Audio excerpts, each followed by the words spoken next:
Halo, kami dari kelompok A3. Di sini kami akan melakukan praktikum uji threshold. Berikut alat dan bahannya. Pertama, ada questionnaire, kemudian label, ballpoint, gelas kecil cup, botol kosong air mineral, tisu, sendok dan wadah plastik untuk buangan, timbangan digital, garam dan gula, air untuk penetral, dan yang terakhir, air untuk pelarut. Langkah pertama yang harus kita lakukan untuk membuat larutan sukrosa yaitu dengan menimbang gula. Kadar yang kita butuhkan yaitu 0 gram untuk konsentrasi 0%, 0,1 gram untuk konsentrasi 0,1%, 0,5 gram untuk konsentrasi 0,5%, 1 gram untuk konsentrasi 1%, dan 1,5 gram untuk konsentrasi 1,5%.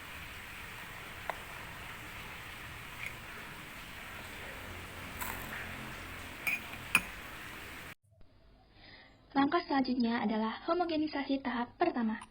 Pada tahap ini, larutan sukrosa konsentrasi 0% dihomogenkan dengan cara diaduk menggunakan sendok searah jarum jam.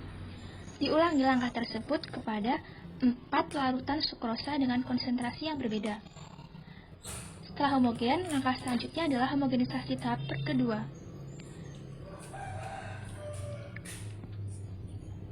Pada tahap ini, larutan sukrosa yang telah dihomogenkan dimasukkan ke dalam botol air minum 600 ml yang sudah diberi kode sesuai konsentrasinya. Larutan kemudian dihomogenkan dengan cara dikocok secara perlahan. Diulangi langkah tersebut untuk keempat konsentrasi larutan sukrosa lainnya. Diperoleh hasil. Langkah selanjutnya yaitu kita akan membuat larutan NaCl. Yang pertama kita akan menimbang garam dengan berat 0 gram untuk konsentrasi 0%, 0,01 gram untuk konsentrasi 0,01%, 0,05 gram untuk konsentrasi 0,05%, 0,1 gram untuk konsentrasi 0,1%, 0,4 gram untuk konsentrasi 0,4%, dan 0,5 gram untuk konsentrasi 0,5%.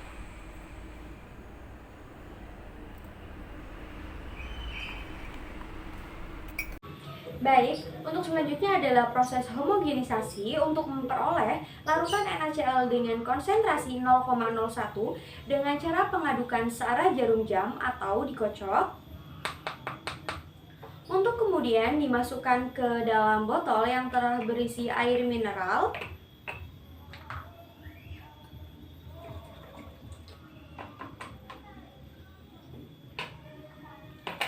Untuk selanjutnya dihomogenisasi.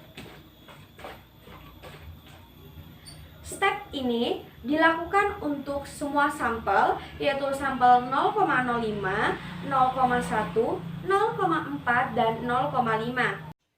Setelah dilakukan pembuatan larutan sampel NaCl dan sukrosa dengan berbagai konsentrasi, langkah selanjutnya yaitu pengujian sampel. Pertama-tama, tuang masing-masing larutan sampel ke dalam cup kecil sesuai kode dengan ukuran kira-kira 20 ml, kemudian siapkan wadah kosong untuk buangan, tisu, dan sendok. Setelah sampel sudah siap, selanjutnya panelis akan mencicipi sampel secara berurutan dari kiri ke kanan sebanyak 1 sendok untuk masing-masing sampel. Lalu diamkan sampel selama 3 detik di dalam mulut agar panelis bisa fokus untuk mendeteksi rasa. Setelah kita melakukan pencicipan, kemudian kita akan mengisi kuesioner. Pada kuesioner terdapat beberapa data yang harus kita isi. Yang pertama tanggal, kemudian nama panelis, dan yang ketiga adalah sampel. Nah, pada praktikum kali ini sampel yang kita gunakan ialah NaCl dan sukrosa. Pada kuesioner juga tertera instruksi bagaimana cara melakukan pengujian ambang rangsangan. Setelah kita mencicipi, kita akan menuliskan respon terhadap sampel yang telah kita cicipi. Respon bisa berupa tanda positif dan negatif. Tanda positif berarti bahwa panelis bisa mendeteksi rasa pada sampel, dan tanda negatif menunjukkan panelis tidak dapat mendeteksi rasa pada sampel. Setelah kita mengisi kuesioner untuk sampel yang pertama, kemudian kita mengistirahatkan indera pencicip kita selama 30 detik dengan palat cleanser. Kemudian dilakukan pengulangan yang sama dengan sampel berikutnya.